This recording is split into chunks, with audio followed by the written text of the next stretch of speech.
মামা তোমার নামটা কি? বিপ্লব। মিথ্যা কথা কবা না। না। তুমি হিন্দু না মুসলমান? মুসলমান। তোমার কটা কথা বলে দিয়ে যাবো, কথা কটা যদি সত্য হয় সত্য বলবা তো? জি।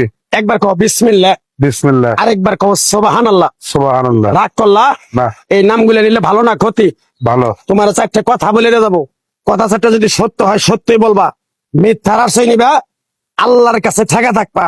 কি কইছি কথাটা বুঝতে পারছো? জি। মুখ পাকাও। তুমি এমন একটা ব্যক্তি যে কয় আইলো তার পিছেই যাও, গেলে পরে তোমার ক্ষতি হয়, লাভ হয় না। কথাটা ঠিক না বে ঠিক? ঠিক।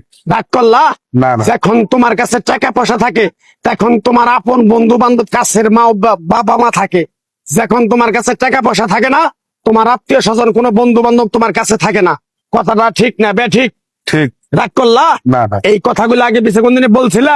না। তুমি মানুষের পিছনে যায় হাজার হাজার টাকা পয়সা নষ্ট করো, তোমার পিছনে এসে কেউ 10টা টাকা ক্ষতি করে না।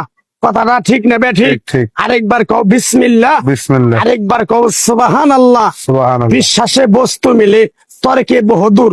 তোমার যে কথাগুলো বলছি সত্য বলছি না মিথ্যা বলছি? সত্য। তুমি এমন একটা ব্যক্তি, মানুষের দুঃখ কষ্ট দেখতে পারো না, তার পাশে যাই দাঁড়াও, তারা এসে তোমার পিছন থেকে ক্ষতি করার জন্য ঘুরে। কথাটা ঠিক নেবে ঠিক? ঠিক। রাগ করলা? না। কিছুদিন আগে একটা বিপদে পড়ছিলা, অনেক বন্ধু বান্ধবের কাছে 10, 20, 50 হাজার টাকা হাওলা চাইছো, তারা তো ফোন ধরেই নেই, তোমার সাথে এখন যোগাযোগ বন্ধ করে দিছে। কথাটা ঠিক নেবে ঠিক? ঠিক। ঠিক। রাগ করলা? না, না। আর একটা কথা বলে তো যাবো, সত্যটা সত্য বলবা, মিথ্যার কোনো আশ্রয় নিবে না। মিথ্যার আশ্রয় নিবা, আল্লাহর কাছে ঠেকে থাকবা। কথাটা কি কইছি বুঝতে পারছো? জি। রাগ করলা?